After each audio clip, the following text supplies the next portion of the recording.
Oi, estamos de volta com Boa Noite, Elias Neto, aqui pela TV Cidade Verde. Grato pela sua audiência, muitíssimo feliz porque você está aí nos acompanhando. E a partir de agora nós vamos ter a entrevista. Todas as noites nós apresentamos novidades aqui para você no Boa Noite, Elias Neto. Um abraço para você que nos acompanha em todo o estado de Mato Grosso, por meio das nossas emissoras. Você que nos segue pelo YouTube e também pelo Facebook da TV Cidade Verde. Já vamos colocar aí a imagem, a foto da nossa entrevistada, porque no Brasil, apenas 30% das empresas familiares chegam à terceira geração. Uma realidade que pode ser transformada com um planejamento estratégico. A convidada de hoje é especialista em transformar esses desafios em oportunidades. A entrevistada de hoje é a administradora e CEO da Vese Consulting, empresa com foco em gestão de pessoas, coaching e sucessão familiar. É por isso que a gente diz boa noite, Edilene Bock. Boa noite, Elias. Um prazer estar aqui hoje. O prazer é nosso ter a oportunidade de conversar com você e trazer toda essa experiência, né? Agora, eu estou olhando aqui, né? 30%, somente 30% das empresas familiares chegam na terceira geração. Isso no Brasil? No Brasil. E nós temos o quê? Mais de 90% que são familiares. E aí, por que isso ocorre? Por que essa sucessão não vai para frente, enfim? Um dos principais problemas é porque as pessoas, as famílias e as empresas evitam falar sobre como preparar a sucessão. Existem muitos tabus ainda em relação a isso, muitas questões emocionais para se falar do assunto e acabam não preparando esses herdeiros para dar sequência no negócio. Há a questão também da superproteção dos pais. O filho, eu faço tudo por ele e ele não precisa passar por aquilo que eu passei, essa coisa toda? Isso também. Também? A gente tem várias questões nesse cenário, mas essa é uma delas. Como se fosse um campo minado na família? É um campo minado. Sim. Porque nem sempre é uma família. Sim. Normalmente são vários irmãos que se juntaram lá atrás, começaram um negócio. E aí esses irmãos se casaram, têm seus vários filhos, e aí a gente eles se casam, tem genros e noras juntos e netos. Sim. E aí fica assim muito delicado falar do assunto. Às vezes o sucessor, né, se sente preparado, quer, mas de qualquer forma e não está pronto. E ele quer espaço, tomar o espaço do pai. Às vezes o pai quer, né, precisa que eles se envolvam e eles, como você citou, não têm muito disposição, interesse ou também não têm talento para aquele trabalho, não gostam daquele ramo de atividade. Às vezes ele está numa empresa, numa corporação do pai, mas ele quer ser médico, ou ele quer ser advogado, ou ele quer trabalhar em outras áreas.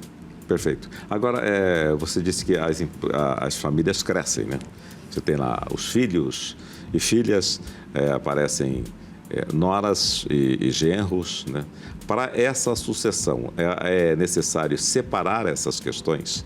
Por exemplo, eu tenho ali 5 filhos, 3 mulheres e 2 homens, digamos, né? A pessoa tem aí, e aí nós vamos ter 6 genros e mais 2 noras. 6 genros, não, 3 genros e mais 2 noras, não é mesmo? Com quem essa família, este pai proprietário da empresa, deve conversar sobre isso? Com os filhos dele? Somente com os filhos? Ou ele tem que abrir o jogo para filhos, genros e noras? Qual é a estratégia a seguir aí? Depende de quão disponível ele tem de pessoas e que tamanho é o negócio. Sim. É uma decisão, geralmente em conselho, né, em consenso de sócios, se eles vão incluir. Eu já tive caso de atender empresas que não incluíram genros e noras. Sim. Ficaram com filhos e netos, porque já tinha ali os jovens já estavam mais velhos, já poderiam entrar nesses programas. Depende da escolha do dono, dos donos, né? O que vai definir mesmo, né? Até talvez você ia me perguntar isso depois, mas o que é importante é que as pessoas queiram, que às vezes o filho não quer, mas a filha quer. Sim. Às vezes a filha não quer, mas o esposo dela quer. E aí os critérios para se escolher é que não são pessoais. Sim. São critérios de mérito mesmo. De mérito. Mérito, capacidades técnicas e comportamentais. Sim. E como, às vezes, o proprietário lá, ele escolhe alguém para sucedê-lo. E depois, e a família é volumosa, né? E aí vem aquela questão das brigas, dos desentendimentos, porque vem os ciúmes e tudo isso. Como é que administra uma situação como essa? O que nós indicamos é o que a gente faz, é envolver quem são os interessados em se candidatar a uma sucessão para esses cargos. Depois a gente vai identificar as aderências, né? Utilizando conhecimentos, habilidades, as experiências dessas pessoas e as atitudes delas se estão coerentes com o que os cargos pedem. Sim. Porque um cargo que servia quando era só um dono ou 2 ou 3 irmãos, a empresa geralmente cresceu e não vai ser suficiente aquela estrutura. Talvez você tenha que criar outras estruturas organizacionais com outros papéis. Porque você já escutou dizer que o pai, o cara que fundou o negócio, ele faz tudo. Sim. Ele conseguiu carregar o piano sozinho, cresceu. Mas isso não vai exatamente acontecer com a segunda e terceira gerações. Então, respondendo a sua pergunta, os critérios são, primeiro, quais são os papéis necessários para esse novo momento da organização. E as pessoas que deverão ocupá-los são as que têm maior aderência comportamental e técnica, que inclui conhecer do negócio, entender de liderança, se relacionar com as pessoas, e que essa pessoa vá levar para frente os valores essenciais daquele negócio. Sim. Que estão geralmente na família. Certo. Isso garante paz dentro do grupo? O processo precisa ter imparcialidade, transparência e baseado em méritos e instrumentos. Por exemplo, quando a gente vai fazer esse trabalho, a gente reúne toda a família, as esposas, todos. Explicamos tudo o que vai acontecer, não garantimos que vamos indicar ninguém para as posições, vai depender do que eles têm condições e o quanto eles estarão dispostos a seguir nesse desenvolvimento. E deixamos muito claros os parâmetros que nós usamos para a escolha. Então, aí, eu gosto de usar um termo, despessoaliza, né? Sim. A gente fica num cenário um pouco mais científico. Certo. Quando vocês chegam nessas famílias, por exemplo, normalmente ela já está disposta a pensar, já tem uma pessoa mais ou menos que a própria família já tem ideia de que seria o nome indicado? Geralmente, se eles são vários irmãos, cada irmão está achando que o seu filho pode ir, né? Mas, no geral, os filhos que estão há mais tempo dentro da organização, trabalhando na empresa, são os que têm mais possibilidades, né? Já estão inseridos no negócio. O que não garante, porque só estar inserido não é suficiente. Mas aqueles que já experimentaram, conhecem, muitas vezes, né, eu trabalho muito com o agro, geralmente o filho, desde que nasce, já está no trator com o pai, já está andando de caminhonete para lá e para cá, está no meio da lavoura. Então, não é nada de novo para ele. Mas o papel que ele vai ter que ocupar depois, aí precisa de outras coisas, né? Porque muitas vezes a pessoa ela é técnica, ela...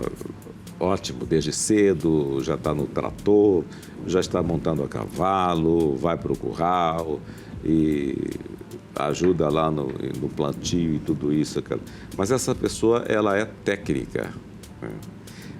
Nesse caso, ela tem que ter a habilidade para liderar, né? Uma coisa é ser técnico, outra coisa é ser líder, né? Às vezes eu observo, igual... técnico de futebol.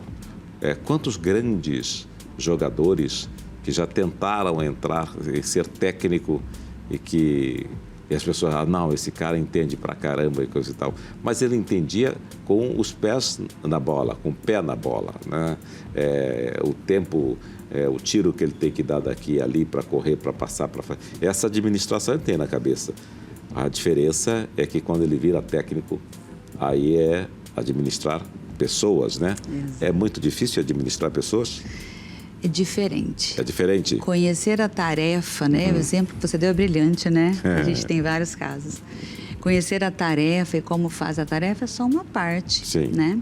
Porque quando a gente assume uma liderança, nós precisamos desenvolver outras habilidades de relacionamento, de como é que eu levo aquelas pessoas a fazerem tão bem a tarefa.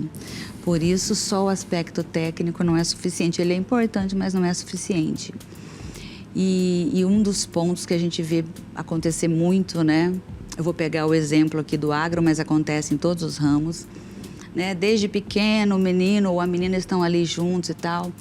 E o pai, muitas vezes, na melhor das intenções, diz assim, você olha o que eu faço para você aprender. E é uma ótima intenção. Sim. Isso ajuda, mas não é suficiente, porque ele vai conseguir crescer e assumir uma liderança total desse negócio no futuro, se ele fosse assumindo as responsabilidades de menores áreas, conseguindo entregar aquele resultado, aprendendo a liderar em grupos menores, até chegar a um ponto dele conseguir assumir tudo. Então, o filho do dono, ele precisa passar pelas experiências que qualquer colaborador passaria, nesse sentido de assumir a responsabilidade e entregar o resultado. E à medida que ele vai fazendo isso em áreas menores, ele vai criando robustez para assumir no futuro. Né? Nós temos um mundo que ele é extremamente machista, né? Vivemos ainda... E o machismo está aí, está instalado, né? É estrutural, né? Nós sabemos disso.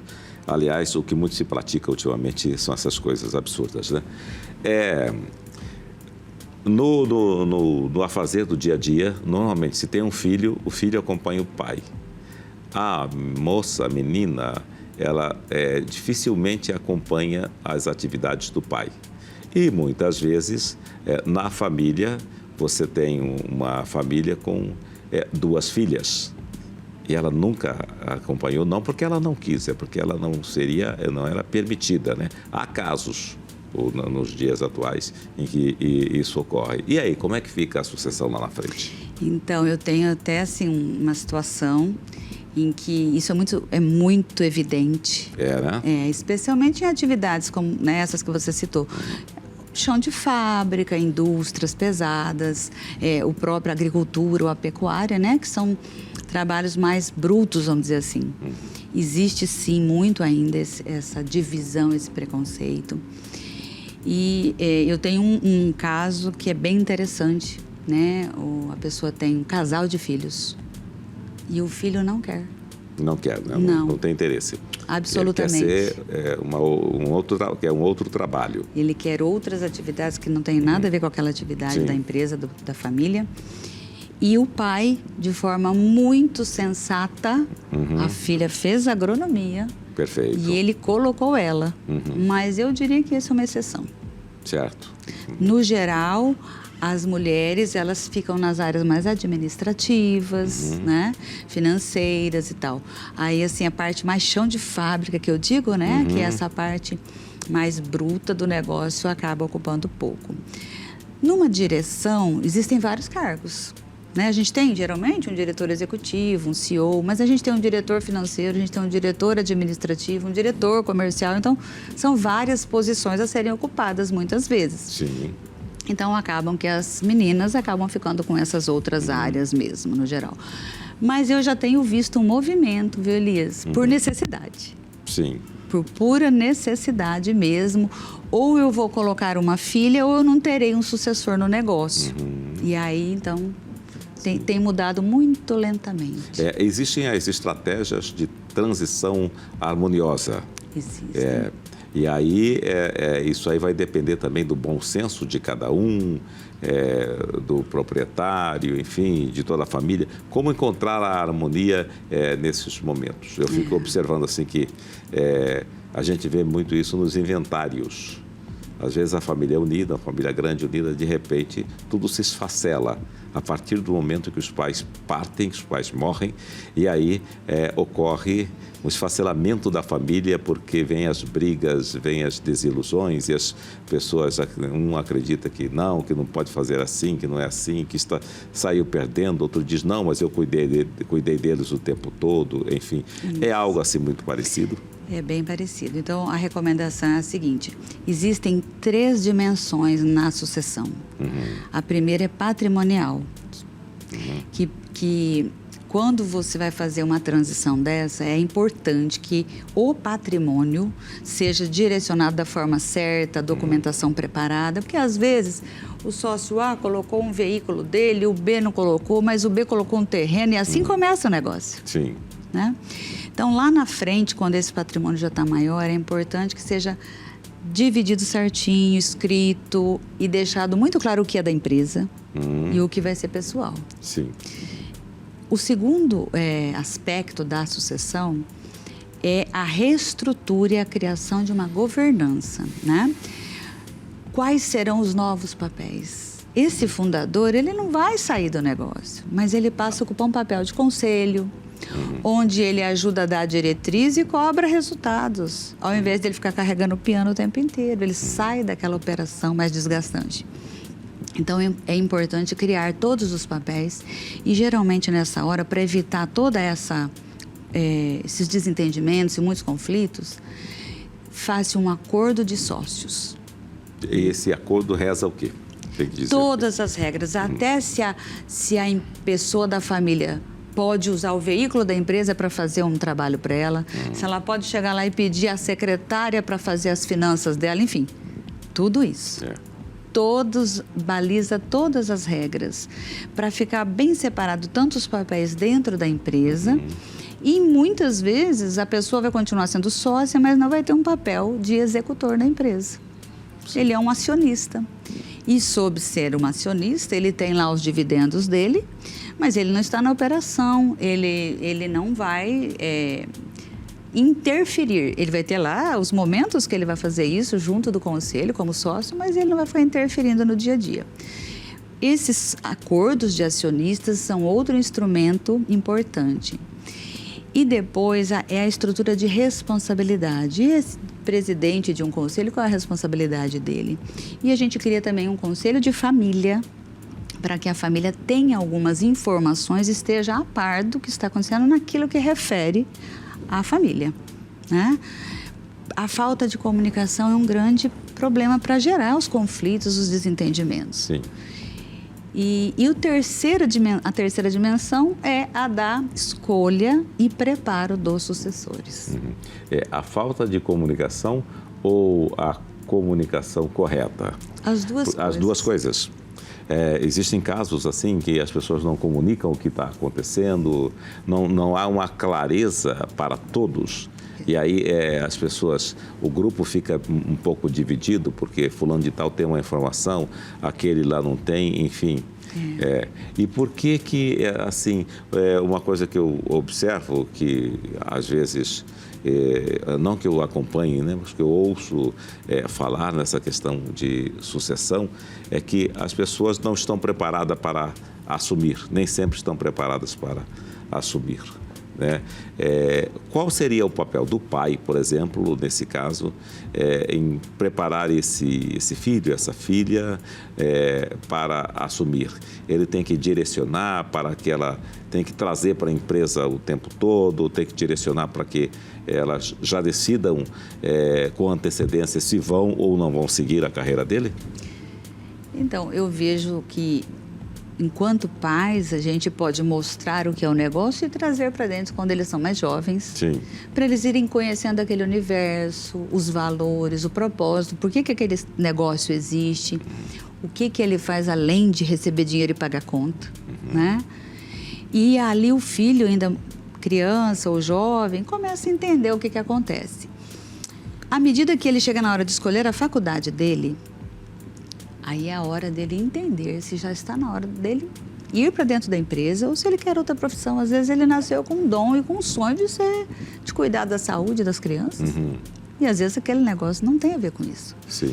Então, mostra, oferece, conta como é, e ali, na hora da faculdade, começa a se fazer uma reflexão. Sim. Normalmente, esses filhos, eles escolhem faculdades ligadas ao negócio. Correlatas. Sim, geralmente.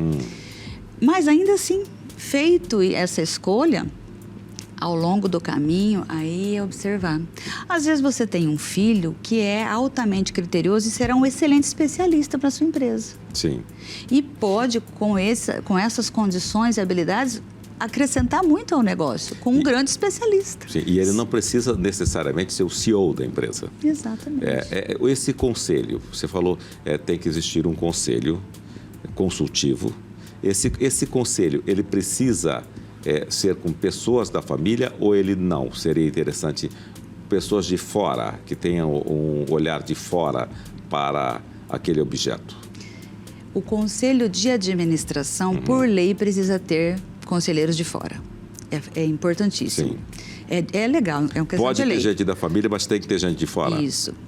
Tem um número X de pessoas da família, a cada X de pessoas da família precisa um de fora. Então, se for um conselho muito grande, você precisa de 2, 3 conselheiros de fora. Sim. E é muito importante isso, porque esse conselheiro ele vai trazer visões externas, vai olhar para fora e poder trazer experiências dele. Além de conhecer e inovar os negócios a partir disso. O conselho consultivo e o conselho de família, é importante ter pelo menos uma pessoa para ajudar a fazer os rituais, as reuniões, conduzir isso de uma forma mais profissionalizada, porque senão a gente acaba tendo aqueles problemas, né? Na família, a gente tem um filho que se sentiu mais desprestigiado em relação ao outro. Um porque é o caçula, o outro porque é o mais velho, o outro é porque não sei o quê. A mamãe gostava mais do fulano, papai do cicrano. Então, para isso não se misturar, é muito importante ter isso sempre estruturado por profissionais que estão preparados para lidar, porque são temas sensíveis. Sim. As empresas em Mato Grosso, elas são, na maioria, empresas familiares? São. Na grande maioria. Na grande maioria. Isso. Isso, muitas vezes, isso aí não sustenta, não fica... passa a ser história depois de um certo tempo, né? Porque a pessoa tem uma atividade, mas ela não fez a sucessão. Aí ela, ao partir, ao morrer, morre também a atividade e a família fica perdida, né? A questão patrimonial, né? E assim, uma pessoa que construiu um negócio de longa data, ela lutou muito, ela se esforçou muito, então aquilo fica algo sagrado para ela. Sim. Até para ela abrir mão é muito difícil. Sim. Né? Por isso que eu gostaria até de aproveitar a oportunidade e desmistificar uma questão aqui. Quando a sucessão vai acontecer, não quer dizer que aquela pessoa estará excluída. Ela muda de papéis. Ela tinha um papel e ela passa a ser quem vai ser mentor dos mais jovens, quem vai ensiná-los, quem vai acompanhá-los e estará em um conselho tomando decisões e dando direcionamentos. E essa percepção errônea de que aquela pessoa será descartada acaba atrapalhando muito, né? Eu vou até trazer um exemplo de uma história assim, de uma empresa que eu atendi, que ela nos procurou para fazer um preparo de sucessão, baseado numa experiência anterior dolorosa que ela teve. Sim. Eram 2 sócios, eram 3 sócios. Num acidente, um morreu muito lá no início ainda, ficaram 2, tocaram o negócio. Eles já estavam de idade e eles tinham vários parentes trabalhando com eles, né? Sobrinhos, filhos, enfim. Mas nada estruturado, ao contrário, a empresa até estava passando por algumas dificuldades na época. E um dos sócios, o mais velho, faleceu. E assim, Já lá no segundo momento, né? No segundo momento, assim, sem nenhum preparo. E Ficou aí, um só. Esse um só foi para o velório do amigo sócio. Sim. Enterrou o amigo, foi para o hotel dormir, infartou e morreu na mesma noite. Nossa, isso foi em Mato Grosso? Nossa, e aí? E aí, esses parentes que lá estavam, eles tinham vários cargos escritos, que um dos sócios tinha deixado escrito, mas só cargos. Eu acho que o fulano tinha que estar em tal lugar, o ciclano... A empresa entrou em RJ, sofreu muito, mas conseguiu reverter. Sim. E aí, quando o diretor executivo dessa empresa, então, pensou, nós não vamos repetir. Ele falou assim, eu quero daqui a alguns anos, né? Ele já tinha até em mente quantos anos era. Sim. Ir para o conselho e deixar de ser o diretor executivo. Estou cansado, porque para eles recuperarem tudo foram muitos anos, muito desgaste, mas recuperaram. Sim. E ele, então, iniciou o processo e eram 3 núcleos familiares e desses 3 núcleos nós indicamos um de cada núcleo Sim. que tinha condições de se preparar. Sim. Já tinham, assim, uma aderência mínima, tanto em termos técnicos quanto de comportamentos. Foram para um projeto junto com esse diretor executivo. Então, ele passou a ser um grande mentor dos mais jovens. Sim. E eles estão super bem. E, neste momento, eles estão quase na hora da sucessão de fato acontecer. Dele poder descansar um pouco, ir para o conselho e ficar mais tranquilo. Sim. O que nós estamos falando aqui, na verdade, não é também um conflito de gerações? Também, porque o jovem, às vezes ele está assim, com uma sede muito grande de ocupar aquele espaço, porque ele tem visões diferentes, ele usa IA, ele usa drones, ele usa outros recursos. Perfeitamente.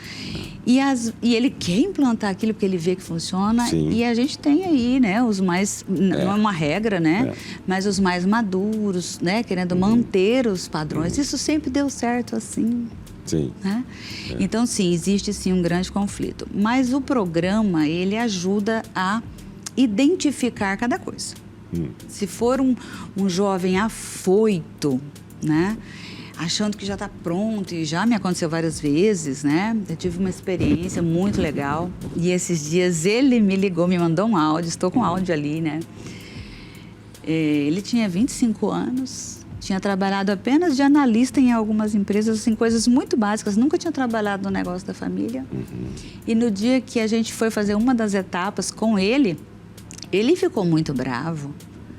Como que eu não iria indicá-lo para o cargo de diretor executivo? Ele tinha 25 anos e tinha sido o máximo analista em serviços muito diferentes. Sim. E aí? Ele ficou uma semana me ligando todos os dias, que ele queria que eu colocasse no relatório final que ele tinha condições. Sim. E eu disse a ele, eu não posso fazer isso, que eu vou te queimar. Sim. E aí eu posso te colocar numa situação que você vai perder uma grande oportunidade. Por quê? Um rapaz com muita vontade. Sim. Que é muito importante. Claro. Perfeito. E aí, com o passar do tempo, ele entrou no negócio, né? Mas num cargo diferente, né? Era uma coordenação. Sim. E começou a tocar lá o projeto junto com os outros e foi se desenvolvendo. E esses dias atrás ele me mandou um áudio agradecendo. Sim. Ele ainda disse o termo, né? Ah, Edilene, eu agradeço você ter sido muito franca comigo e me dar aquela lapada. Ele usou até esse termo, porque eu estava achando que eu já estava pronto. E então é muito bom a gente ver isso acontecendo, né? A sustentabilidade do negócio, perpetua o negócio e as pessoas, né, diminuem o conflito e as pessoas ficam felizes também, né? Certo. E esse é o trabalho que você faz. Você vai lá e ameniza as coisas. Isso, a gente faz isso também.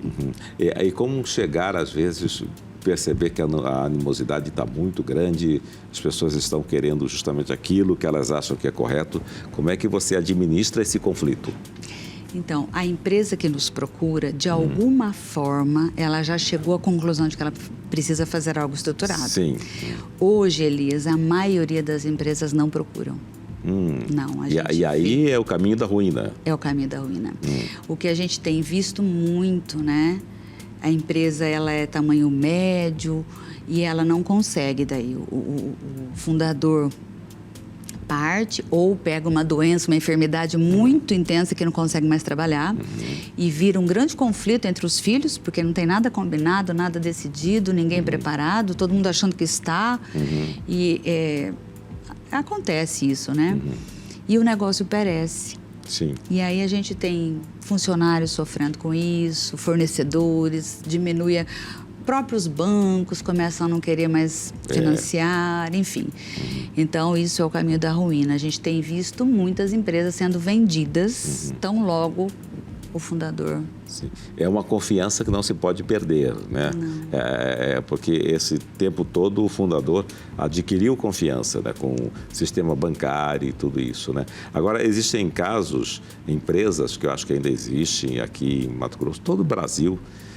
Acho que foi lá no Rio Grande do Sul que eu vi uma loja grande em que ela permanece, ela está toda informatizada, mas todo aquele equipamento do passado está ali como se fosse um museu, como um mini museu ali, né? Interessante.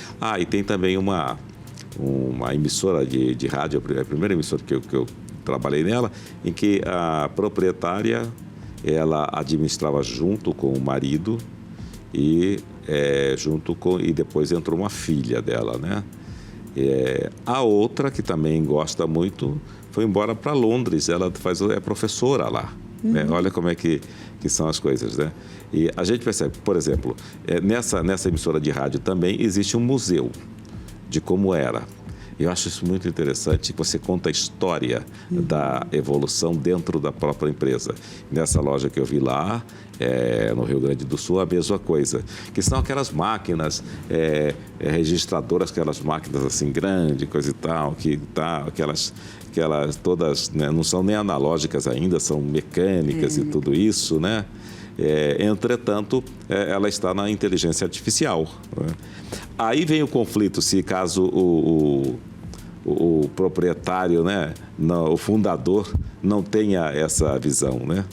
E como que vocês administram, por exemplo, o filho para convencer o fundador?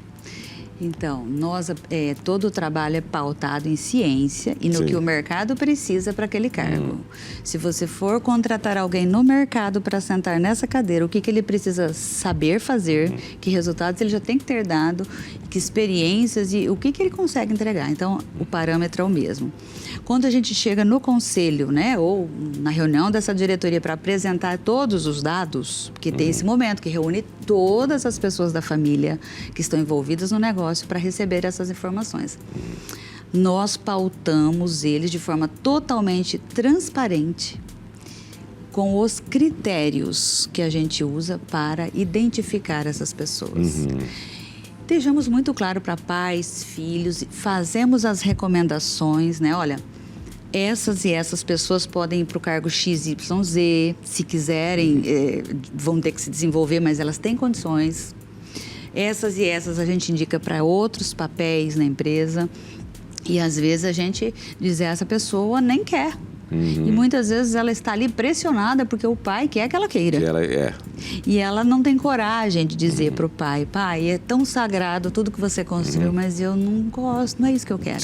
E o nosso papel também é fazer isso e dizer para esse pai. Tem várias reuniões que a gente trata em particular e em grupo, né? Sim, é isso que eu fiquei curioso. Como é que você chega a esse ponto?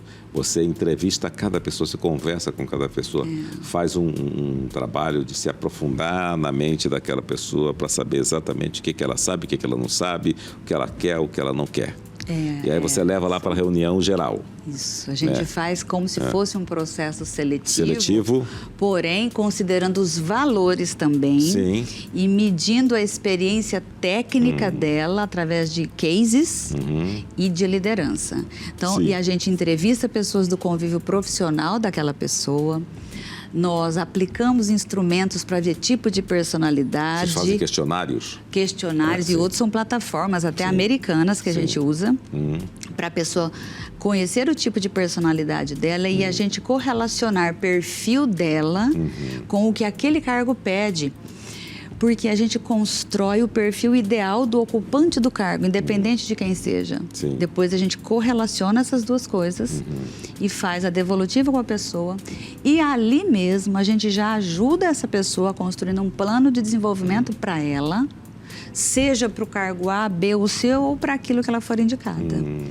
E aí é tudo baseado nesses instrumentos científicos, da nossa experiência e também a gente avalia muito a capacidade de resiliência e de inteligência emocional do participante ao longo do processo. Eu tive um caso curioso, até vou te contar, se me permite. Uma pessoa, claramente, ela não tinha as capacidades, as condições, ela era muito talentosa para outras coisas ligadas à arte, mas não tinha relação com o que a empresa da família fazia. E ela, então, pegou, me indicou os 5 que eu ia entrevistar, 7 pessoas que eu ia perguntar o que achava, né, dos pontos fortes profissionalmente falando, dos pontos a desenvolver para aquela pessoa. E ela combinou com essas 7 pessoas o que essas pessoas tinham que me dizer. Entendi. E aí eu liguei, comecei a entrevistar, eram todos de fora, né, enfim. E aí a pessoa, não, mas e o que você acha que ela vai precisar desenvolver para ocupar um cargo nessa empresa da família e tal? Não, ela não precisa desenvolver nada, ela é ótima, não sei o quê. E aí aquilo foi se repetindo. E aí a gente já tem uma vasta experiência com esse processo, né? E também com o de desenvolvimento humano. Sim. E a gente sabe, eu, você, todos nós, a gente tem um monte de talentos. Sim. E outras coisas para desenvolver, Evidente. sobretudo quando a gente empreende um novo desafio nas nossas vidas. Exato. Não é? E aí eu achei interessante, eu falei, né? Tá, mas olha para você ver que coisa. Uma das pessoas que eu desliguei o telefone, mandou um áudio na hora. Pensando que estava mandando para a pessoa, mandou para mim. Puxa, assim. Entregou tudo. Ela me ligou, perguntou, igualzinho você falou, ela perguntou isso, perguntou aquilo, eu respondi igualzinho a gente combinou, viu? E aí eu liguei de volta, oi, para a pessoa. Então, assim, para você ver onde vai, né? Agora eu fiquei curioso. Aí você ligou de volta para a pessoa, oi, tal. Ela falou assim, não, foi um engano, tentou desconversar, mas na verdade, mesmo que ela não me mandasse o áudio, eu já tinha entendido o que estava acontecendo, né? Como, de fato, não pude indicar aquela pessoa para aqueles cargos de liderança, de alta liderança, num grande negócio, né? E, assim, até essas coisas acontecem. E essa pessoa entendeu? Entendeu? Entendeu. Entendeu, porque o próprio pai, que era do conselho, já sabia das questões, né? da situação, né? Mas o ideal num processo como esse é que quando se inicia ele, deixa-se aberto para que todos os interessados, herdeiros que queiram, venham e se inscrevam. Porque ao longo do processo, a gente vai tirando as dúvidas e vai ficando claro para a pessoa também. Muito bem. Olha, está muito interessante a nossa conversa, muito esclarecedor, eu gosto muito desses papos assim. Nós vamos para o intervalo e daqui a pouquinho a gente volta aqui com Boa Noite, Elias Neto, falando sobre sucessão e outras coisas dessa ciência que é muito importante para a vida, né? Até daqui a pouco.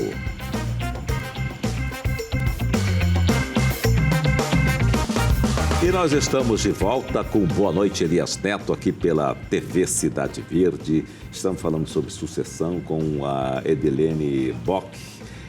Bock vem lá do Sul. Esse seu sobrenome é... Italiano, né? Há muita descendência italiana por lá. Você é de onde? Do que região? Eu sou do Paraná. Paraná? De uma cidade pequena chamada Pérola. Pérola. Ao lado de Umuarama. Ao lado de Umuarama. Que legal. E aí a cidade nos deu essas pérolas. O trocadilho ridículo, né? Eu escuto muito, feliz. Imagino que escuta e muito, né? Bom, aí quando a pessoa é escolhida, por exemplo, para ser o CEO da empresa, a partir desse momento ela passa a ter treinamentos para esse fim e vocês mesmos dão esse treinamento, como que ocorre isso? Quando ela é indicada, geralmente ela tem um plano de desenvolvimento por um período para depois assumir o cargo. Sim. Não é colocada direto. E que período que é esse? Depende. Depende. Eu já tive casos de 2 anos, já tive casos de 5 anos, tive casos de 1 ano. Sim. Né? Quanto mais pronta a pessoa está, mais rápido ela pode. Né? Porque mínimo de 1 ano, porque ela vai ter que fazer uma jornada dentro da empresa. Entendo. Tendo os mentores das diversas áreas, para daí ela conseguir, né, assumir mais adiante. E aí sim, ela vai, assumir, faz todos esses processos. Cursos técnicos, às vezes, cursos de liderança que nós aplicamos, processos de desenvolvimento individuais para ela, seja de mentoria de liderança, mentoria de gestão ou desenvolvimentos comportamentais, que são os mais difíceis. O mais complicado, né? Que a gente atua diretamente. E quando nós estamos referindo a algum conhecimento técnico do negócio, a gente faz indicações, né? quais são as escolas referência naquele tema, para que a pessoa possa estudar naquelas escolas. E a gente indica também, além desse tour pela empresa, em várias áreas, uma experiência fora da empresa. Ótimo. Em outras empresas de ramo similar. Para entender essa dinâmica de trabalhar fora da empresa da família. Sim. Bacana isso aí, né? Agora, eu participei uma vez de um processo que se chamava 360, em que aplica um questionário, né? A pessoa da equipe fala sobre o chefe, coisa e tal, tal. Esse trabalho é eficaz? Justamente para detectar quem que poderia assumir aqui e ali, essa coisa toda. É um trabalho eficaz? O 360 é um bom trabalho para desenvolver as competências de um time. Nesse formato, a gente não usa para a sucessão.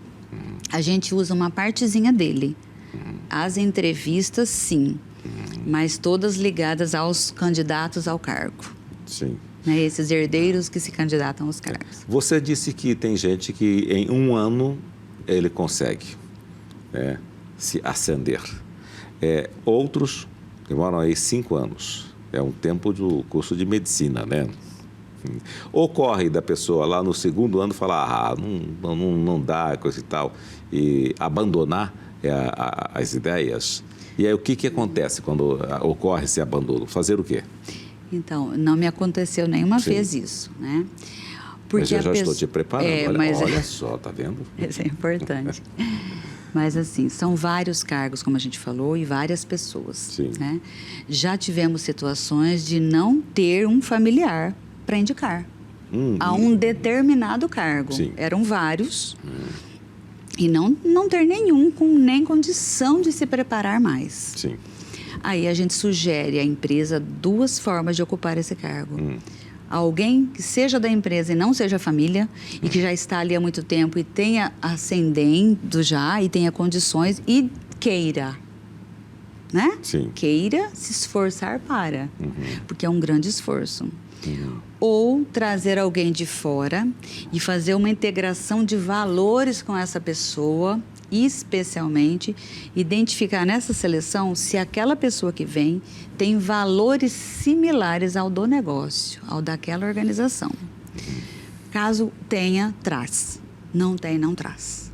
Porque os choques serão muito grandes. Eu vou te dar, nós temos N exemplos aí, né, no Brasil. Empresas que trouxeram alguém de fora e essa pessoa tinha valores muito diferentes. O negócio dela era, por exemplo, só lucro. Sim. A qualquer preço. E a empresa familiar queria relacionamento com a comunidade. Perfeitamente. Então, isso gera choques. Isso é uma então, coisa a forma de ocupar esses cargos é uma assim. coisa mais saudável, né? Agora, eu fico pensando assim nessas questões, né, de sucessão e tudo isso. Por que acontece que às vezes você não encontra alguém na família? É porque a família, as pessoas já envelheceram, coisa parecida? Quais são as razões disso aí? Às vezes demorou muito tempo para começar a inserir a família no negócio. Entendi. E aí a pessoa já está na hora de sair e não tem ninguém preparado. Outras vezes, os herdeiros nunca se interessaram e procuraram outras carreiras. E outras vezes é quando a pessoa precisa sair abruptamente, e não houve tempo ainda de preparar, porque eram jovens. Eu já fiz um programa com meninos de 23, 24, 25 anos. Esse fundador, com 53 anos, ele já começou o programa. Entendi. Esse aí estava pensando à frente. Entendi. Quanto mais não significa cedo, que esses meninos já vão assumir, mas eles já estão sendo preparados para a sucessão. Isso. Qual que seria a idade ideal para começar a ser preparado? A partir dos 18, a pessoa já deve começar ou não? Na escolha da faculdade é um momento, mas o ideal é depois da faculdade. Depois da faculdade, né? Depois que ele terminou, ele vai começar mesmo a engrenar no mercado de trabalho. Sim. É o momento. Nesse caso, eles tinham 23, 24, 25 anos. E eles um era analista, outro era assistente. Eles tinham uma jornada igual de todos os trabalhadores daquela empresa. Sim.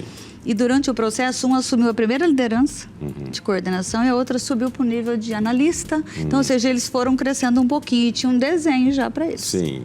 Está projetado, né? Eles só precisam para atingir o organograma. Isso, desde que eles conquistem Sim. todo o preparo, né? Estudo, experiência, entregue os resultados das áreas que eles iam assumindo, eles poderiam chegar lá na frente, poderão. Né?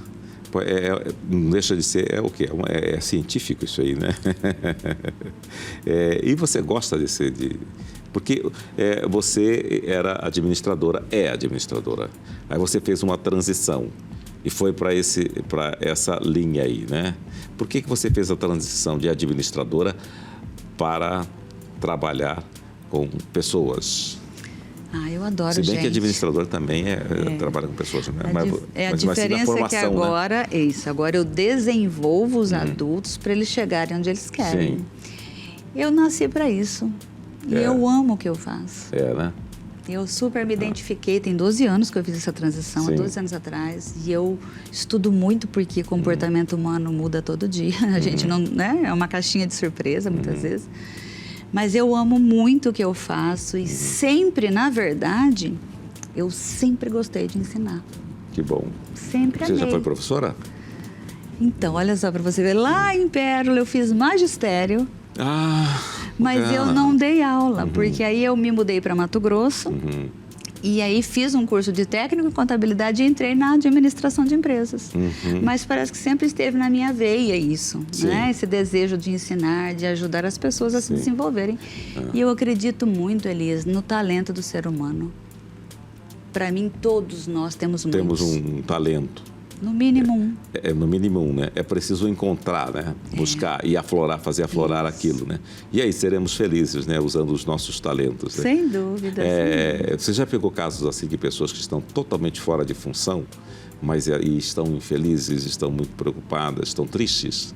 Muitas vezes. É síndrome de quê? Burnout?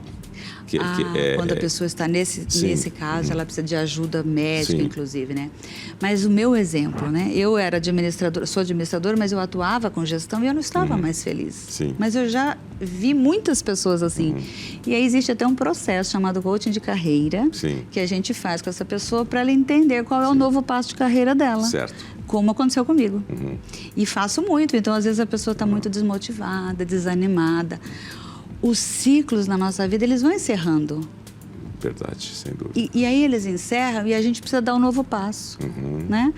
E aí entender como eu posso usar toda a minha experiência de vida, de trabalho, num novo formato, é maravilhoso. E aí a gente consegue explorar mais desses talentos, sem dúvida nenhuma. E o trabalho fica mais leve. Eu fiquei por quase 38 anos na mesma empresa, né? Sim. Em 2022 eu saí, mas eu já vinha fazendo um trabalho nesse sentido, né? E hoje eu utilizo muito do meu conhecimento, dando palestras, dando aula de oratória e tudo isso, né? E fazendo um programa, um talk show totalmente diferente do que aquilo que a gente fazia. Quanto tempo demora uma transição? Existe tempo ou não? O programa que a gente atua é no mínimo 1 ano. Depois desse 1 ano, todos esses herdeiros terão ido para um outro nível. E provavelmente já terão sido promovidos nos seus cargos. Mas vai depender de onde ele estava, qual a idade, a experiência, onde ele estava no negócio, para saber se ele já está muito perto, né, do último cargo ou não. E essa transição que você fez de uma profissão para outra, de sair de um espaço e para o outro? 2 anos. 2 anos. Eu levei 2 anos refletindo e me preparando e comecei a atuar. Certo. Nada acontece de uma hora para outra, então, né? A coisa vai trabalhando na sua cabeça. Eu vejo que planejar uma transição é a parte mais importante. Sim. Que aí a gente começa a se movimentar naquela direção. É interessante isso, que eu me lembro que no meu caso foram 3 anos. 3 anos. A partir de um momento que eu percebi ali que eu já deveria seguir novos caminhos, né? E hoje, inclusive, eu acredito que não existirá mais esse profissional que fica lá 37 anos na mesma empresa, né? Não vai tudo mais. muito mais rápido. Muito mais tudo rápido. muito mais dinâmico, muito mais urgente, né? Você está há quanto tempo na profissão? Desde a administração até... Somando tudo, são 32 anos. 32 anos. Então, E a gente olha para trás e percebe que quanta coisa nós realizamos, na verdade, né? É isso aí, quantas coisas. Você vem de que setor? Então, eu atuei por 16 anos no ramo de transportes e logística, nas áreas administrativa, financeira, comercial, operacional. Gerenciei uma transportadora inteira. Tanto que hoje eu atendo clientes de São Paulo que me acharam aqui no Recursos Humanos por conta da minha experiência com transportes. Com transportes. Isso. Depois eu atuei mais 4 anos no Sistema S, que foram 20 anos. 16 de transportes e 4 no Sistema S. Sim. E aí já montei a consultoria, que são 12 anos. No Sistema S você trabalhou em que função? Eu era coordenadora administrativa e financeira de uma unidade. De unidade. Unidade de saúde do SESI. Já é uma outra realidade, né? Outra realidade muito diferente. Sistema misto. Né? Ele presta serviço para as empresas privadas, mas ele tem, né, uma série de regras do serviço público.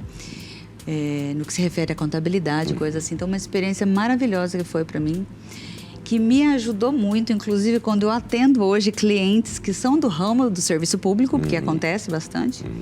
Isso também me dá aí uma noção do que é a experiência de vida deles, como funcionam as coisas. Sim. É muito bom. Foi muito bom. Esse sistema S é interessante por ser misto, né? Porque ele tem o lado público e privado, né? E é muito diferente a questão pública e a privada, né? É bem diferente, né? É bem diferente, né? Toda a dinâmica, né, de como se compra, como se paga, como se trabalha. Enquanto o Sistema S, ele precisa prestar serviço como sendo uma empresa privada. Sim, exatamente. Né? E prestar contas. E prestar contas como uma empresa pública. Exatamente. Pública. É uma experiência muito boa. É isso. Foi muito bom conversar com você, tá? Muito obrigado pela presença, tá? E um excelente trabalho para você. Obrigada, tá bom? Elias. Boas sucessões. Obrigada, eu que agradeço. Quem nasceu em Pérola é o quê? Perolense. Perolense. Acabo de conversar aqui com a Perolense. Um abraço para você, muito obrigado pela sua companhia, sua audiência. A gente se vê sempre aqui na TV Cidade Verde, de 19 às 20 horas, de segunda a quinta. Abraço.